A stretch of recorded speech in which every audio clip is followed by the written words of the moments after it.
রানীর বাজারে কালী মূর্তি ভাঙা নিয়ে মহারাজ প্রদ্যুৎ কিশোর দেববর্মনের এক্সক্লুসিভ বক্তব্য শুনুন। ঠাকুর নিউজ ত্রিপুরা ওয়ান চ্যানেলের সাথে সেখানকার সংখ্যালঘু এবং হিন্দুদের যে একটা দুর্ঘটনা হয়েছে তা নিয়ে মহারাজ প্রদ্যুৎ কি বলছেন শুনতে থাকুন। In the name of religion, whether it is majority, minority, that is something that I find it very painful. Second, you may be a Christian, you may be a Hindu, you may be a Muslim, but I believe Tripura being a largely Hindu state, we should preserve our faith, we should protect our spirituality, but we should also not get overreactive. Now that entire incident happened where an idol was desecrated.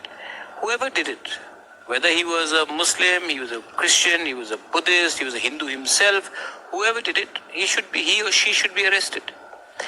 But to go and burn every person's or attack a group of people's house because one individual did this criminal act is unfair. This act which happened in Ranir Bazar is politically motivated. It was not spontaneous, it was orchestrated. And if similar violences take place, then Tripura as a state suffers. India as a country, whether it's a Hindu, Muslim, Christian, you're a chief minister of the whole of Tripura.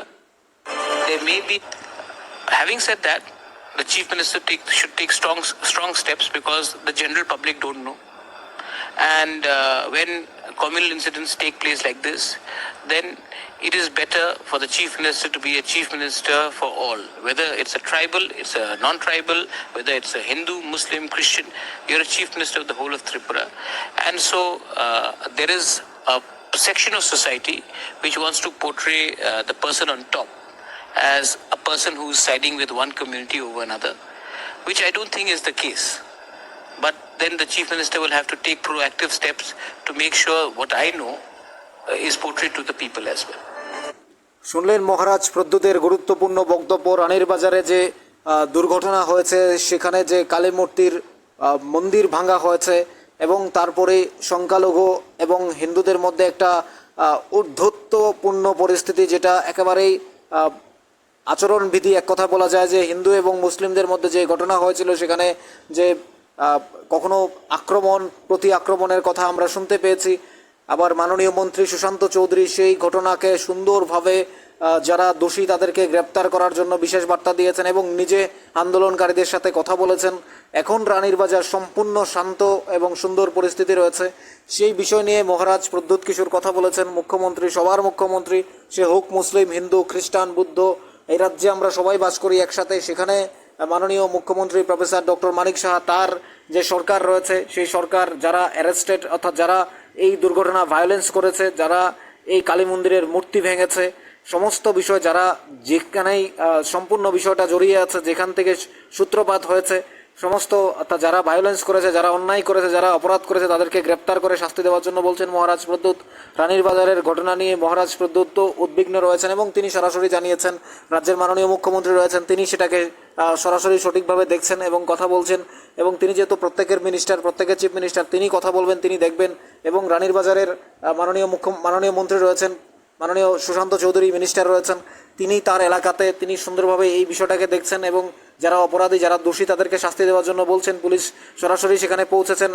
অর্থাৎ 2-1 দিন ধরে যে ঘটনার আঁচ পড়েছিল সারা রাজ্য জুড়ে, সেটা এখন অনেকটাই শান্ত রানীর বাজার বলা যায়। কারণ মাননীয় মন্ত্রী সুশান্ত চৌধুরী সেখানে গিয়ে আন্দোলনকারীদের কথা বলেছেন, তাদেরকে ঘরে পাঠিয়েছেন এবং যারা দোষী তাদেরকে গ্রেপ্তার করার নির্দেশ দিয়েছেন। অনেকে গ্রেপ্তার হয়েছেন এবং যারা কালী মন্দির ভেঙেছেন তারাও কঠোর শাস্তি পাবেন বলে বলেছেন মাননীয় মন্ত্রী সুশান্ত চৌধুরী। এবং তিনি নিজে বলেছেন মূর্তি গড়ে দেবেন, অর্থাৎ মূর্তি বানিয়ে দেবেন, তার উদ্যোগে মূর্তি বানানো হবে। তিনি বলেছেন মাননীয় মন্ত্রী সুশান্ত চৌধুরী আন্দোলনকারীদের সাথে কথা বলতে গিয়ে সে বিষয়ে মহারাজ প্রদ্যুৎ কিশোর বলছেন, যারা অপরাধী তারা শাস্তি পাবেন, যারা অপরাধ করেছেন তাদেরকে শাস্তি অবশ্যই পেতে হবে। এবং রাজ্যের মাননীয় মুখ্যমন্ত্রী রয়েছেন, রানীর বাজারে যে ঘটনা হয়েছে এই ঘটনা কোনোভাবেই কাম্য নয়, এই ঘটনা হওয়া উচিত ছিল না।